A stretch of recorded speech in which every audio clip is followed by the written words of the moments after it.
बांग्लादेश की prime minister Sheikh Hasina ने resign कर दिया है और वो कंट्री छोड़ के जा चुकी हैं। पिछले 1 महीने से बांग्लादेश में वहाँ के स्टूडेंट्स प्रोटेस्ट कर रहे हैं।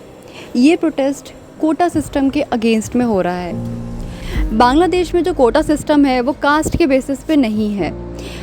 कोटा सिस्टम में जो बांग्लादेश का जो रिजर्वेशन है उसमें 30% सीट्स फ्रीडम फाइटर्स के लिए रिजर्व्ड हैं, 10% सीट्स विमेन के लिए रिजर्व्ड हैं, 10% सीट्स अनडेवलप्ड और बैकवर्ड डिस्ट्रिक्ट के लिए रिजर्व है, 5% सीट्स एथनिक माइनॉरिटीज़ के लिए रिजर्व है एंड 1% सीट PWD उनके लिए रिजर्व है।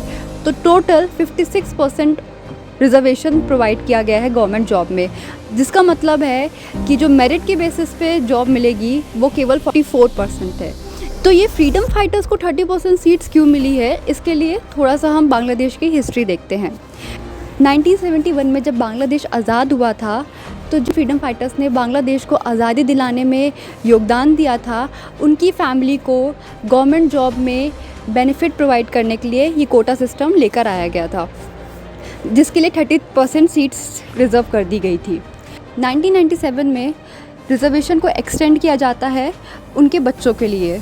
जब ये रिज़र्वेशन 2010 में एक्सटेंड किया गया फ्रीडम फाइटर्स के ग्रैंड चिल्ड्रन के लिए, तब बांग्लादेश के जो स्टूडेंट्स थे वो इससे नाराज़ हो जाते हैं। जैसे बांग्लादेश में प्रोटेस्ट स्टार्ट होता है 2012-13 में, जिसके कारण काफ़ी नाराज़गी देखी जाती है। उसकी जनता डिमांड करती है कि फ्रीडम फाइटर्स को आपने कोटा सिस्टम दिया ठीक है, उनके बच्चों को दिया ठीक है, पर उनके जो पोते पोतियाँ हैं उनका क्या रोल था, उनको क्यों रिजर्वेशन दिया जा रहा है और ये रिजर्वेशन 30% क्यों दिया जा रहा है कि मेरिट के बेसिस पे जो रिजर्वेशन है वो केवल 44% है, जिसकी वजह से काफ़ी प्रोटेस्ट होता है। पर 2018 में आते आते गवर्नमेंट पे थोड़ा प्रेशर बनता है और 2018 में गवर्नमेंट डिसाइड करती है फर्स्ट क्लास और सेकंड क्लास जो जॉब होती है गवर्नमेंट, उसमें कोई भी कोटा सिस्टम नहीं लगेगा। 2018 का जो गवर्नमेंट का डिसीजन था फर्स्ट क्लास और सेकंड क्लास जॉब्स में कोटा सिस्टम को हटाने का, उसके अगेंस्ट में कुछ फ्रीडम फाइटर्स के बच्चे हाई कोर्ट में जाके पिटीशन फाइल करते हैं।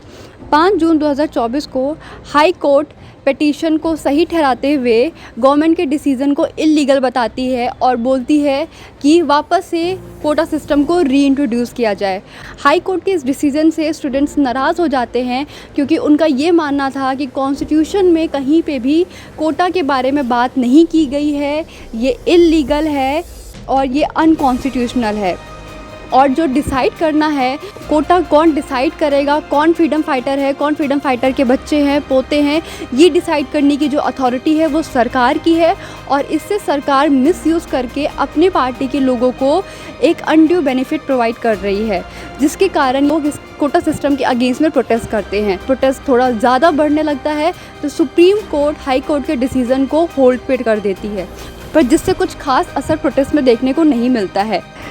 चीज़ें तब ख़राब होती हैं जब 14 जुलाई को शेख हसीना, बांग्लादेश की फॉर्मर प्राइम मिनिस्टर, एक प्रेस कॉन्फ्रेंस रखती हैं जिसमें उन्होंने एक स्टेटमेंट दिया था कि अगर ये कोटा सिस्टम फ्रीडम फाइटर्स को नहीं दिया जाएगा तो क्या रज़ाकार को दिया जाएगा।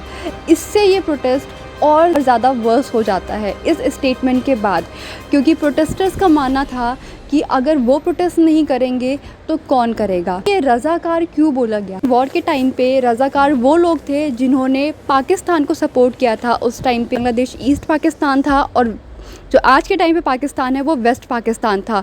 तो जो लोग वेस्ट पाकिस्तान को सपोर्ट कर रहे थे उनको रज़ाकार कहा गया था।